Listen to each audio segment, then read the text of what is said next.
Well, development is on our mind today on Jasiri. Is it measured by the roads we build, the landmarks we celebrate, or by whether every Nigerian, regardless of where they live, can access something as basic as a school or a hospital? In a bit, we will be learning about, what development or the lack of it means for the people of Daddy Louie's community in Lagos. Daddy Louie. Don't funkify it. Daddy Louie. All right. Yes. A community named Daddy Louie, which lies just beyond one of Nigeria's most historic towns, Badagry. Now, the daily reality raises uncomfortable questions about inclusion, infrastructure, and the true reach of government. It's a reminder that progress isn't just about what's built, it's about who gets left behind. But first, we'll turn our attention to another group whose struggles often remain hidden in plain sight: widows. For many women, losing a husband is not just the loss of a life partner. It can mean losing their livelihood, their home, their inheritance, and in some cases, even their place in society. Across Nigeria, countless widows face discrimination, economic hardship, and harmful traditional practices at a time when they are already navigating profound grief. While advocates continue to push for stronger legal protection, and greater support, many women are still fighting simply to rebuild their lives with dignity. In this report, Chinwe Ugele examines the realities facing widows in Abia State, the challenges they continue to endure, and the efforts being made to restore hope and create a better future. Let's watch it.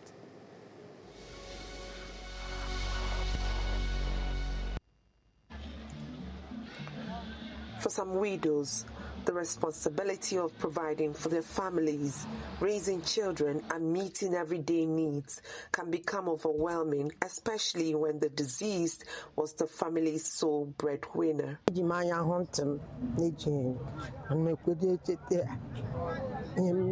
Because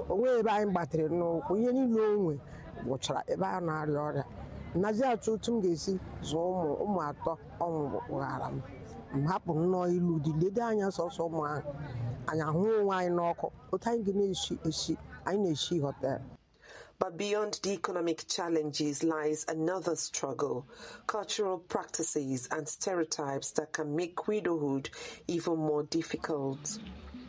For many, the battle is therefore not only about survival, but also about protecting their rights and saving their dignity in a society where some traditional practices continue to place them at a disadvantage.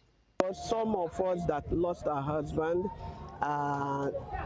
that are unfortunate to be in a bad family, what they pass through, if they tell you, you will shed tears for them.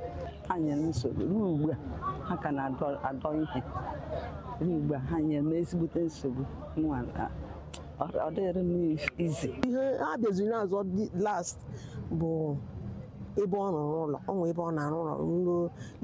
level 7 rooms and the parlor. This last day,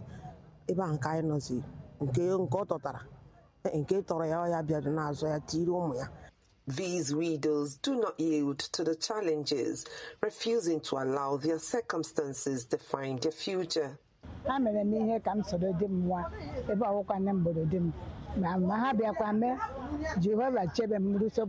Recognizing the vulnerability of widows and other disadvantaged groups, the Abia State government says it is taking steps to ensure that no woman is left without support. So widows' issues are human rights issues, and we ensure that we have a responsibility as a government to guarantee access to justice for them. When cases like this are reported to the Ministry of Poverty Alleviation, we take it up with the Ministry of Justice, who then take up the matter and find a way to make sure that the woman and their children aren't displaced from their home. As the women rendered helpless by the death of their spouses continue to navigate life, their stories remain a reminder that widowhood may change a woman's circumstances, but it should never take away her rights, dignity, and place in society. In Abia for News Central, Chinwe Ugele.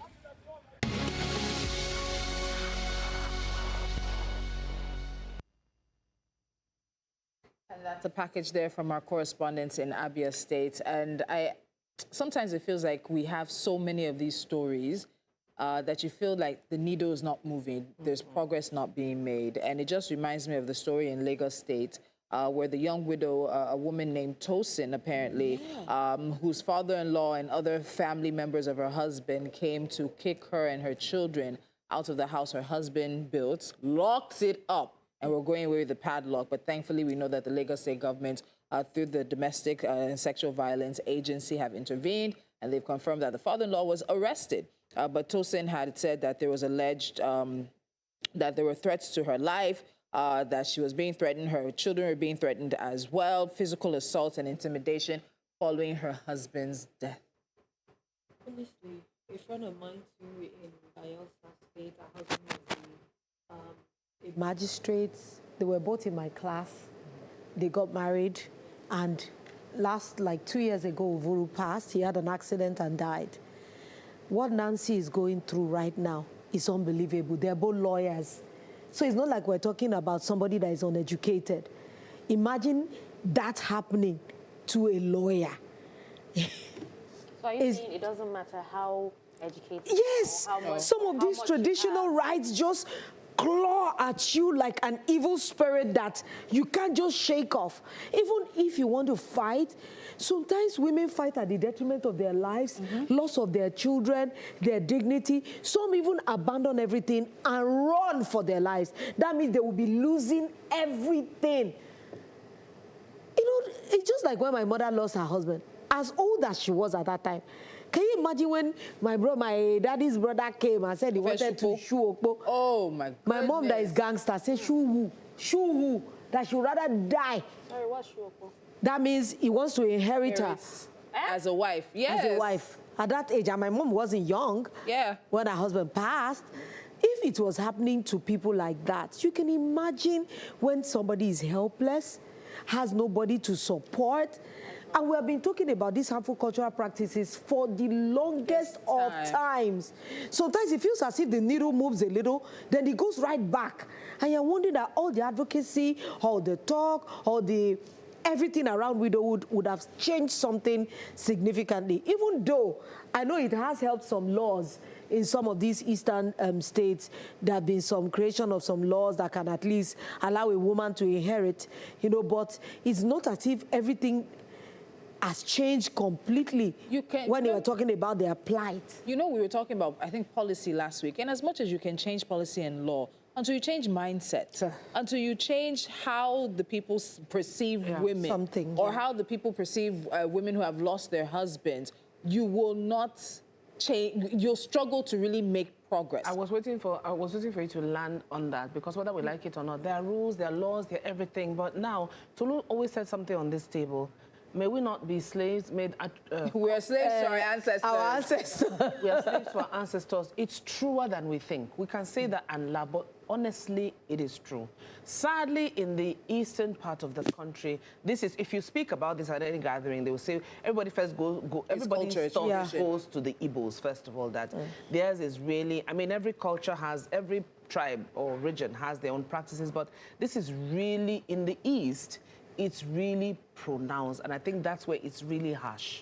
So that's why you hear people now, while they are living, they are making provisions for their families. Yes. And making sure that the family even knows that this does not, it belongs to this person, it belongs to... But even then, they will find a way. Even then, you'll leave your own house, pick up, and then go to a house somebody else has built for their family. You'll ask for property documents. You'll ask for card documents. You'll be going through clothes and things. And I think one thing also that baffles me is in this 21st century, in 2026, you'll see some conversations online. And they'll tell you that your wife is not your family member. And so when we think about that, it's not your blood. It's not your blood. When you think about that, you're in 2026, you still have young men who have this concept that the wife is not. There's some men who will tell you that the wife can never inherit, and they'll put their brother in charge of it, or their mother or father. You know, if somebody is like that, what? Speaking of mindset, it's sad to see that there's so many young men these days who have this mentality that, you know, okay, so they have a brother who's richer than them, right?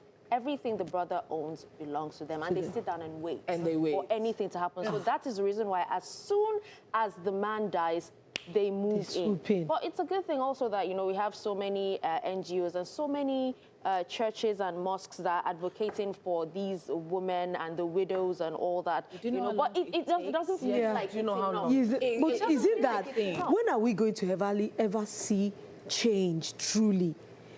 I just always say, may we not experience it to know it.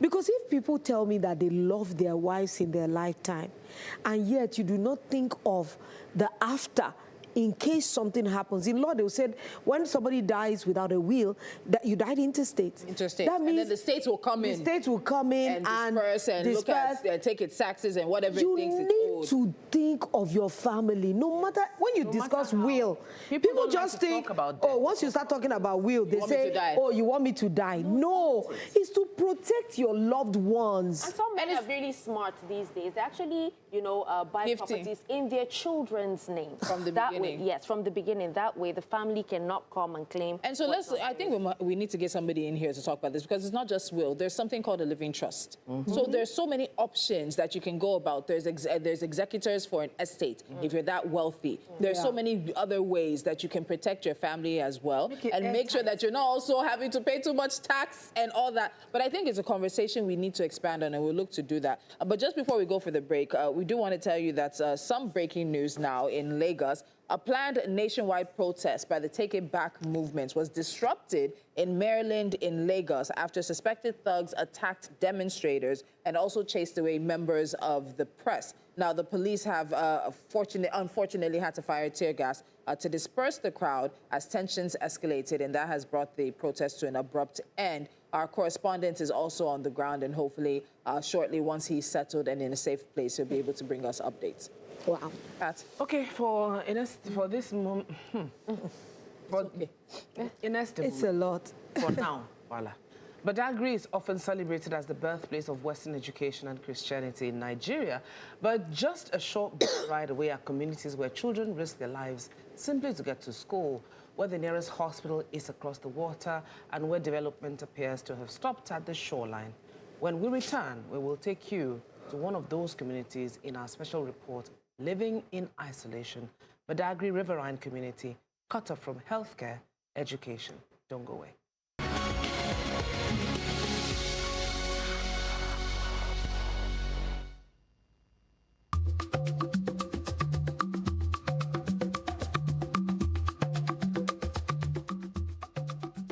In the 1800s, when the Christian missionaries arrived in what is now Nigeria, Badagry first received them. The missionaries brought with them Christianity, Western education, and new forms of social development. And so, the coastal community became known as a town of firsts. It was from here the missionaries celebrated Nigeria's first Christmas, built the first formal Western school, and completed the country's first story building in 1845. The structures left behind still stand as the earliest signs of development for Badagry.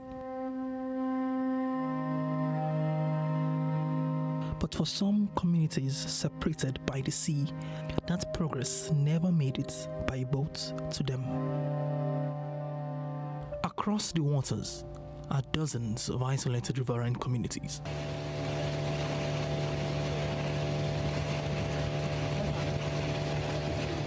To reach Louie, passengers board a boat at the jetty for 500 naira. Here, even underage children ferry passengers across the waterways. A sign at the jetty advises passengers to ask for a life jacket before boarding.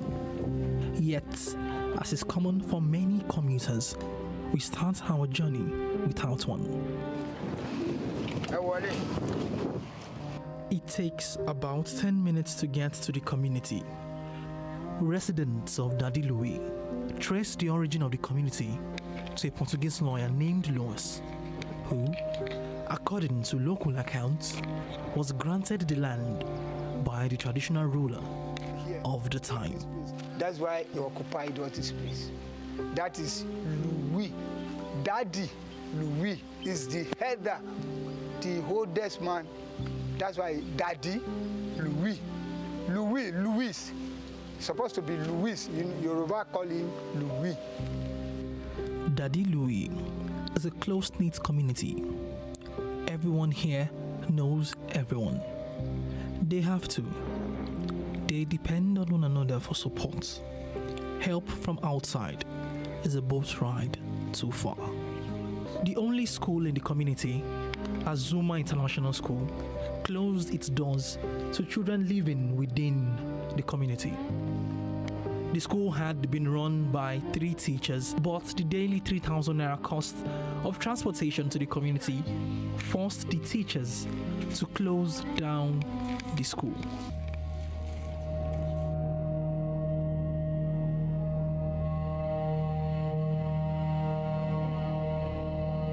Ìkan tó wá gba ibi tó ní òun máa kọ́ àwọn ọmọ nílé gbogbo kálukú àwọn ọmọlé àwọn jẹ́lé òsinmi gbogbo onígbẹ́ gbogbo wọn kó wọn síbẹ̀ oníkálukú inú ẹ̀ ń dùn pé àwọn ọmọ kéékèèké ń lọ léèwé ìgbà tó yá tíṣà ní owó ọkọ̀ ti pọ̀ jù wọn lè máa san owó yẹn bá tún ní kí àwọn òbí kan sanwó á ní ìwé wo làwọn ọmọ ń kà ó dá tíṣà tó ń bọ̀ láti Ìwóró lọ́hùn-ún ó kó tíṣà mẹ́ta wá àwọn san àwọn èèyàn kankan 500 naira lọ 500 bóyá àwọn tíṣà mẹ́ta wọ́n máa san 3,000 léèdè ìyẹn ló sọ pé òun ò ṣe iléèwé mẹ́rin tó bá nídìí láti kọ́ ọmọ wá sí ìsọdá lọ́hùn kó máa kó wá. And you know the danger of carrying all these young, small kids to be crossing water. At times, by the time they enter the boat, all these apapa, all those what is called speed boat, they will just go and they won't slow down. They just go. We just beg God and pray that everything. How much do they pay to go? It depends on every parent. You have to understand me, because by the time we calculate feeding and we what is it called, to and fro or canoe, at times we spend more than 1,000, maybe 1,500 or so.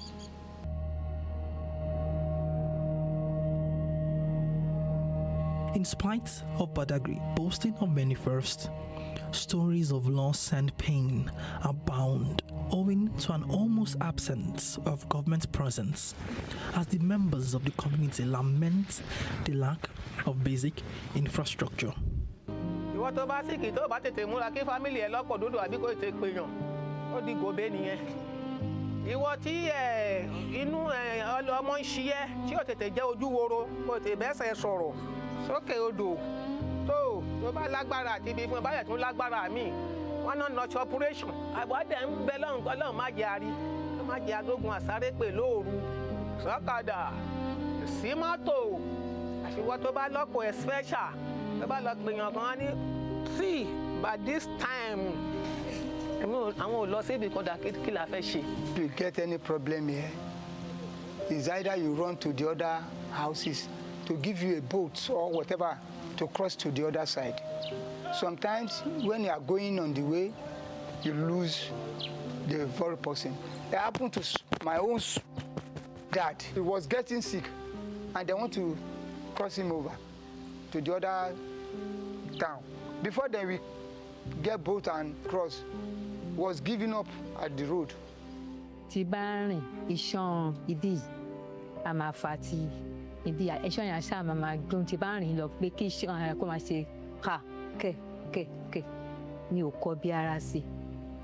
Àwọn gbà bẹ́ẹ̀ sí ibi tí ẹsẹ̀ yẹn ṣáà ń wọ́rì ní ṣá. Ìgbà yẹn mo wá ń bẹ̀ sí ní lọ sí general complain. Wọ́n ṣáà ṣe lọ ṣe bọ̀. Wọ́n ní wàhálà tó lù ẹ̀ ti ṣe. Láti ìgbà kan, ọmọ bíbí òun ló bóyá kẹsẹ̀ síbẹ̀. Bóyá aṣáàṣe ìgbà tó yá nípa sùn bá ní ìtì ẹ̀ wá lọ sí èdè kan mọ́. Ìgbà tí mo ti para general tó ti sú mi àìmọye ṣáà ń pe àwọn dókítà tó wá ń ṣe kíní pólú ẹ̀ nílé. Ìgbà tí mo ti àti ná ti sú mi àti ra tábìlẹ̀tì àìmọye tábìlẹ̀tì gbogbo aláà tílẹ̀ síbẹ̀ kò sí ìtógbẹ̀yìn inú gbogbo ìtọ́lú ẹ̀ ò sì ṣe kíní. Báyà agbẹjẹ o mo ń ra oògùn mi pé tí bàbá lọ ra oògùn mi à ń ra oògùn bíi 40-50 mi ò ra oògùn yẹn bíi 30-20 ló kéré jù. It was not always like this.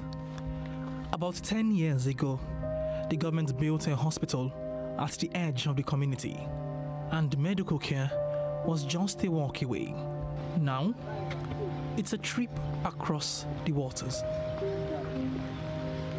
Hospital ni ẹ bá débẹ̀ ńsìn gbogbo ẹ ti já kò sí nǹkan kan bẹ́ẹ̀ ajá gbé bẹ́ẹ̀ ẹran gbé bẹ́ẹ̀ màálù gbé bẹ́ẹ̀ abilà gbé bẹ́ẹ̀ àrí kò sí nọ́ọ̀sì kò sí nǹkan kan.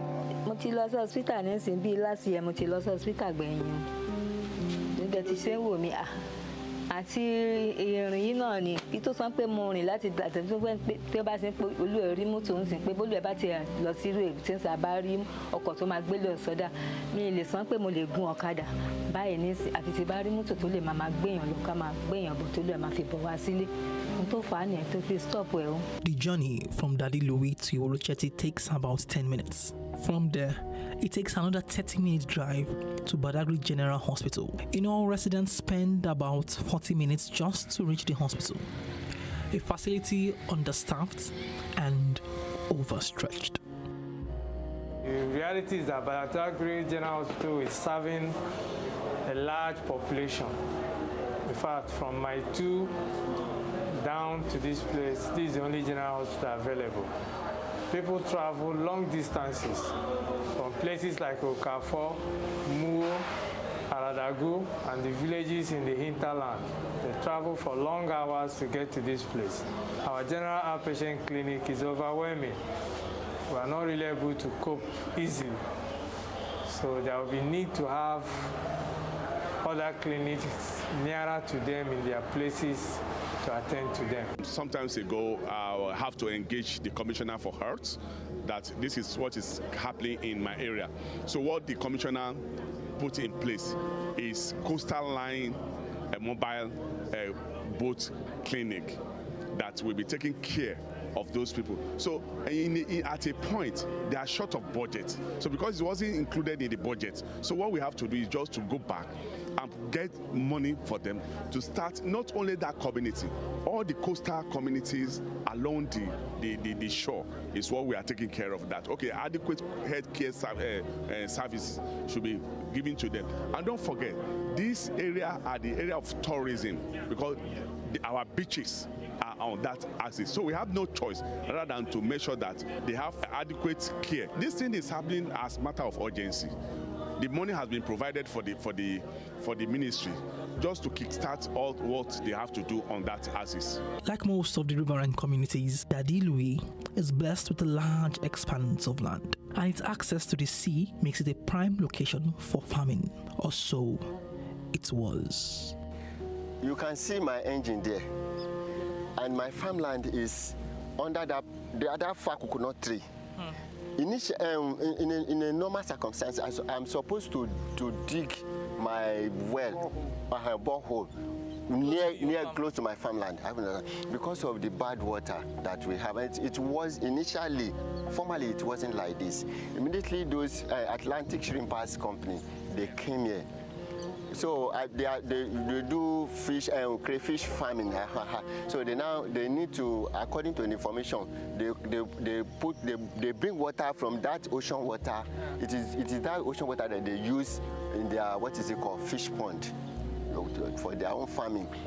So we understand that in that process, in the process of bringing something, the water now penetrates, go inside the soil and start spoiling the water. So even formerly, there are some people that dig their well over there. Okay. When everybody discovered that the water is coming from there, spoiling. We are now it is now forcing us to be coming over here. You can see some people. Nobody is. Even that guy, one guy did his own sometime 3-4 months ago. He had to remove this thing and run down there.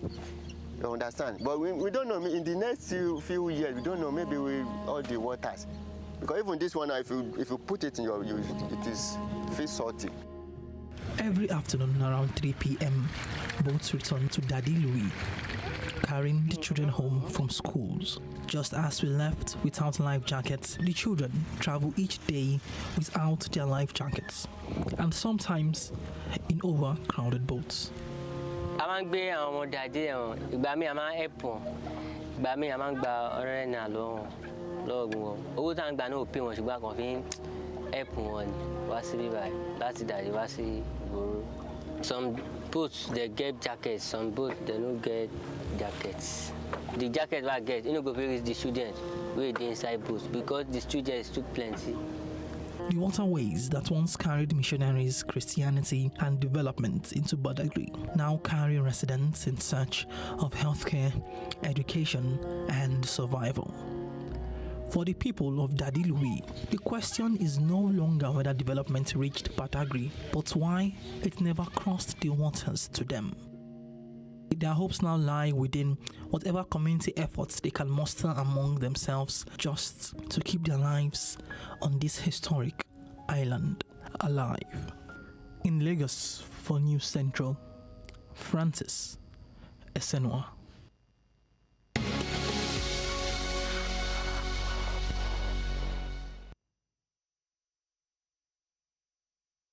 So you've seen the reality for yourself. A community cut off from healthcare, children forced into dangerous daily journeys for education, and residents asking why, despite being so close to one of Nigeria's most historic towns, they have been left behind. When we return, we'll be joined by News Central correspondent who traveled to Daddy Louie community to bring us this powerful report. We'll go behind the story and discuss what wasn't captured on camera and ask what happens next. Stay with us.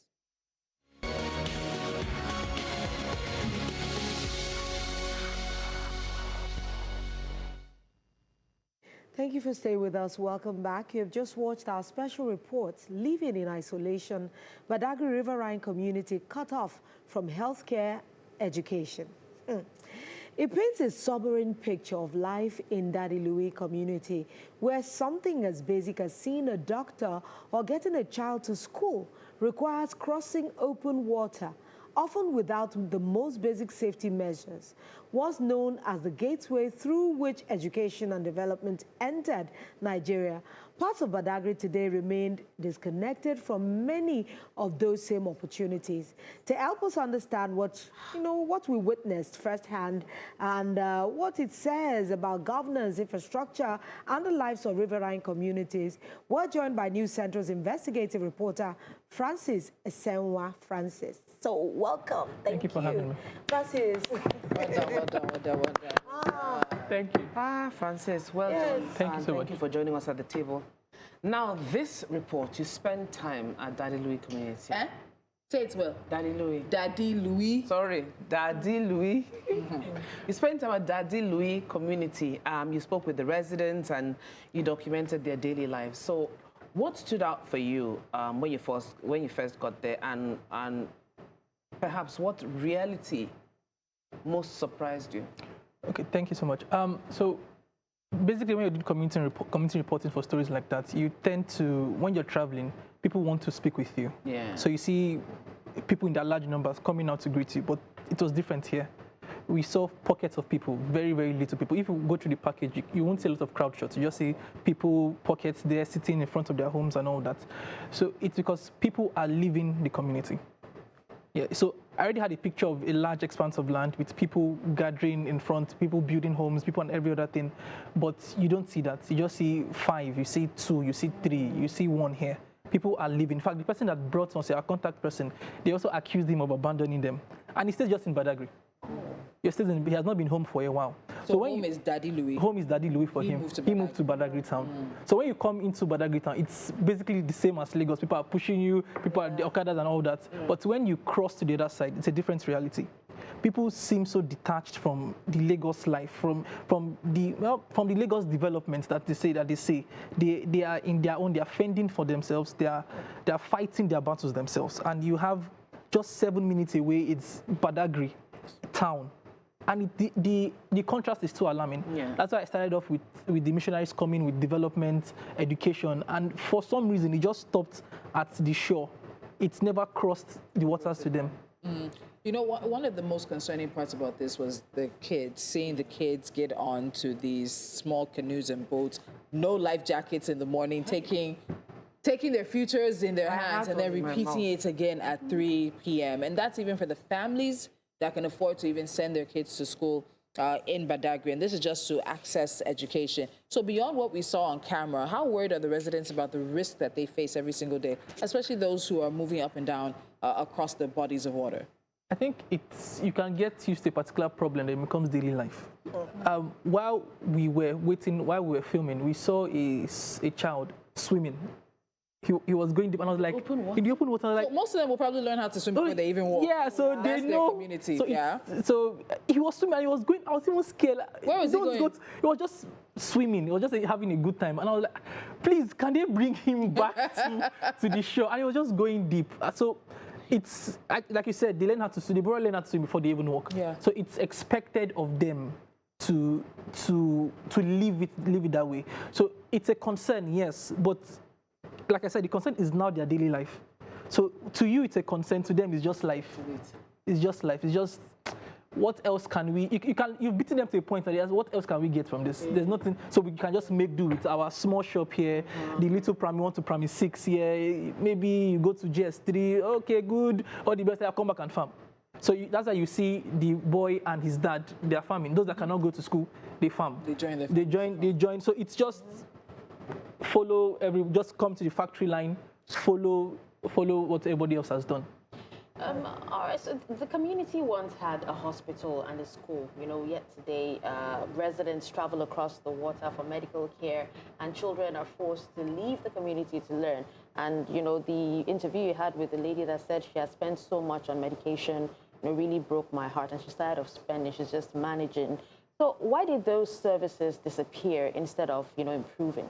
Yeah, so before we get to that, so the woman that had the leg issue, beside her son, he is almost blind.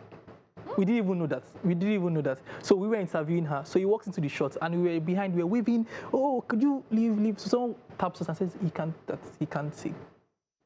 He can't see. So you have an old woman who can't walk and a son who can't see in the same house.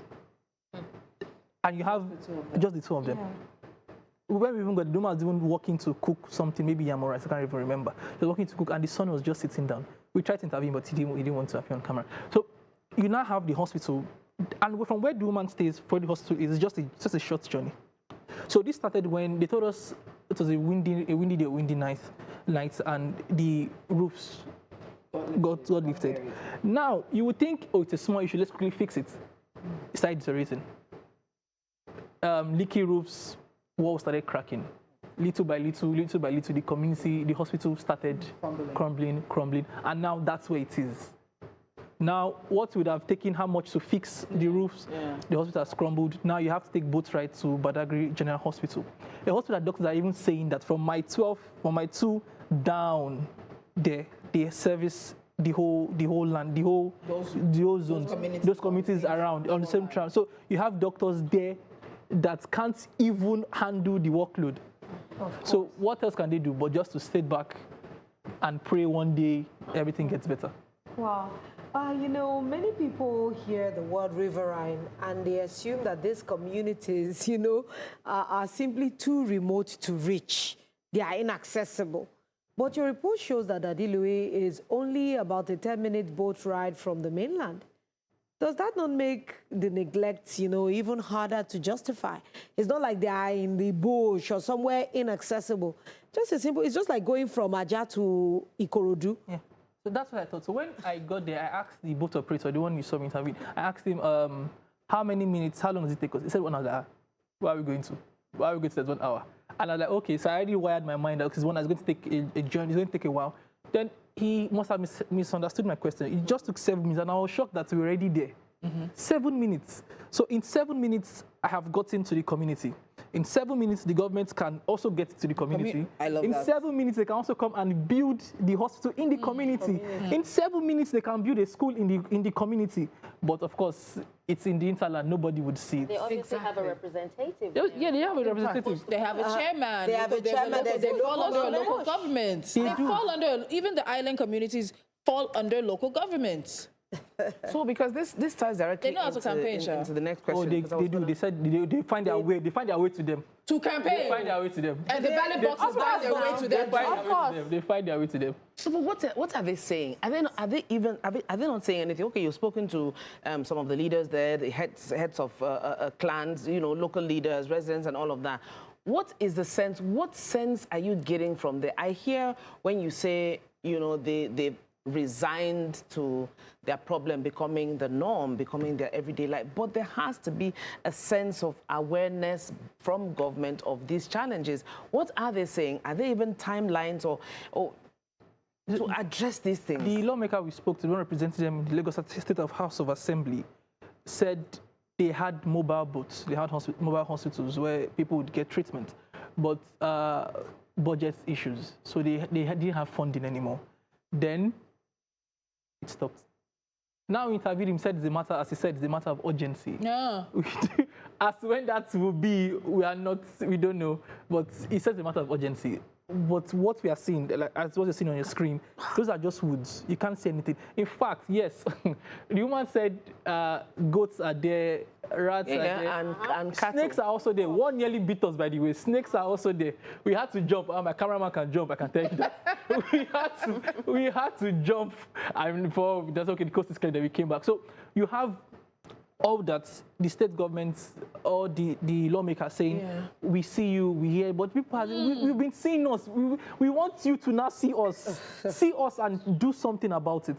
But do you honestly think I hear all those see us? Do you honestly think that they really don't care? The government doesn't really, it's not priority for the government. I don't think it's priority. If it's a priority, it would have been done. It would have been done. Yeah. It would have been done. Or it'd be in the process of doing. See visible progress. The hospital didn't stop working last year. 2 years, 3, 6. Exactly. So it didn't crumble overnight. So it takes a while for a building to crumble to that extent. So they must have been aware of the little damages before it got there. Now you're saying it's a matter of urgency. It should have been a matter of urgency when the roofs. You speak all the English you want, matter of urgency, but what's the timeline? What plans are now? You're quoting budget issues, but when it's time to canvass for votes, budget issues not good. It's not too far away. They know how to cross the waters there. It's not too far away. I want to go back to something you said about the people leaving, and I don't know if you asked or if there's any conversation. You said you were seeing pockets of people. If they could hazard a guess as to how many people have left, is it the old and it's obviously not the old, it's mainly the young that have left to seek brighter opportunities or whatever opportunities it may be. How does that affect them? Because this is while they're riverine, it's a farming community. So how is that affecting them in terms of what their core livelihood is? Yes. It's affecting them. Now you have, in the clip, you see an old woman weeding her farm, which she shouldn't be doing at that age, maybe. She should have some sorts of assistance. So now you see the volume of produce that they should be harvesting over time has reduced. Now that affects us. We think everything happens out doesn't affect us here. So that means that means we have low supply from farming community like that, and we have high demand here in town, then prices go up. So it's the little things that now become big, that snowballs into bigger issues. Now, so when we now have that, we now say, oh, so what is going on? What is going on? But it's a community just 7 minutes away by boats that does not have a young man to farm, that has left its community to look for something elsewhere. And how many other communities are like this across? Oh, they are. So my contact person was even ready to take us to different communities there. So you have repeated tales across different communities. The same thing. We feel neglected. And it's funny thing, it's just a boat ride. I still can't wrap my mind around that. It's just a boat ride away. I'm just wondering, because you said like it's an island community, and people like elite spaces like that. You'd be surprised that maybe somebody's focus has not really looked at the community, and you would just be surprised that they will start to landfill and maybe increase the expanse of land and turn it into a real estate gem that people will be paying premium for. If the government wants to build an elephant project or a big project, they know how to find that community. They know how to find that community. Probably if they want to build something that along that waterway, they probably clear them and build that project. And they'll tell you that they're resettling them and they're moving. And that's what I'm saying. Happen soon, especially after. Because it's been a while since I've seen such clear waters in Lagos. After this document, and you're not seeing so much trash on the sea. You know, because if you go to the beaches in Lagos here, as you see the water, you see the trash, and so this is one of the, I think, more pristine beaches I've seen around Lagos. You almost want to feel like you don't want us to go there so that we keep the pristine. Look at the skyline. That's the hospital. The whole roof is gone. And so I also wanted to make a point, because the farmer you spoke to, we made the point that he's very educated. Very educated, yes. And you said that Daddy Louie is his hometown, but he went to Badagry and then he came back. Yeah. But he mentioned the business, the fish farming business, and the impact of the runoff on them as well. So they're not just battling, because also it looks like there's a lot of dryness happening. So there's a bit of climate change that's going to be impacting them. They're not just battling that in the distance. They're now battling probably a multi-billion naira business that is then also doing runoff. It seems that the community is fighting a war on three fronts: healthcare, education, and, like I said, a multi-billion-dollar business just parked its car in their backyard. And it's running fuel. That these communities exist, because situating a business in that place, you have to ask them, are they not using locals to run their community? Because it's a small community. These are the kind of things they should be advocating for. Because if they are importing their staff and everything, what is in it for the community? That means even the small fishing business they might be able to do. This large company would overrun it. They said they have a big crayfish company. Oh, they gave them solar as big as my phone. I don't get. They gave you solar. They gave the community solar. What is solar? Community. They gave the community. What? Please. One panel is as big as your phone, or the entire solar? For them to yes. Wait, the entire solar they gave them is like this. Yes. What is this supposed to do? To help them see at night. For an entire community. Oh, you're talking about that floodlight. No, not the I mean the solar. The solar pack. panel. Yes, yes. One. Yes, this is it. So, see, when we say that, I wonder what our government is really doing. No, that you have a local government chairman that does not see the plight of his people. Now, I'm even looking at it from the point of the fact that a big company wants to come in. That is a big time to see development. Infrastructure. You develop infrastructure for the people. That if you are coming to this community to do X, Y, Z, you must provide this, you must provide that, so that the lives of the people can be better. Not everybody is wired for advancement. Some people just are okay with how they're living. But it's government's role to advance you. That's the thing. So if governments are there feeding fat and they're lazy on their seats and no one is challenging them or bringing them or holding them accountable, what do you expect from them? In their minds, you know what they see? They see an abandoned island or abandoned community where nothing is thriving. People are cuckoo moving to the city. So maybe they're subconsciously expecting or hoping or praying that in the end, all of them would just say to the city. But to the city that is what? Is it already congested? Is it the same city we're struggling with waste? Is it the same city that some people have not seen water coming from the water board or water commission in how many years? Is it not the same city that people are coming from different villages in Nigeria? This same Lagos. So nobody is really caring about whether there's enough waste, water. Every day, all the parks, go to the parks, you see people coming from Afipo, Bakaliki, I'm telling you, they're just coming into Lagos. The influx of human beings into the promised land. Exactly. Whatever was sold to them a long time ago. They don't understand it, that, you know, they have the belief that when you come to Lagos, you will make it. You'll make it. Yeah. Yes. The streets are paved with gold. It reminds me when I was younger, we went to San Francisco and the bridge was Golden Gate Bridge. I swear to God, you know, not knowing something is not. My mom actually thought, because we're just new to the US, and that the bridge was made of gold. And so this idea that, you know, when you go to the US, greener pastures, streets are lined with gold, and everything's going to get there. And I think one other point I want to make on this story is we often think of lack of development as a northern problem. Yes. We think of it as something far away from Lagos. This is our backyard. As Francis is saying, this is 7 minutes from Badagry. That is a lack of development there. And I think we need to, while we can shout about the totality of Nigeria, I think some of us need to really start looking at our backyards, because a lot of our backyards are underdeveloped. A lot of them. We want to say everything, or the worst of the statistics are in the north. Not necessarily. No. You know, I think what shocked us one time, the child marriage stat. Thank you. That was actually the southeastern state. Yes. That was higher than the what we thought was going to be the north. Yes. This is why that conversation last year. This is what he's talking about. You know, everybody believes what was sold to them years ago. Yes. The north is not underdeveloped. Of course. It's very much developed, but they don't talk about it. And it's a perception that we have here, thinking that some things are just, it's stapled on a certain tribe, a certain, you know, the certain area of Nigerians. Hey, see what Tolu said? You should I remember that show. We were in shock at this table. We said, no, what is a state in the a region in the south, in the east, it's not, please, no vex, I'm not against you know, the easterners, but you know, there it was a shocking statistic. So you can imagine when everyone is there thinking that, in the north, I can imagine if this is happening, I can imagine what's happening in the north. It's happening at your backyard. Absolutely. And the people need to know that they have power.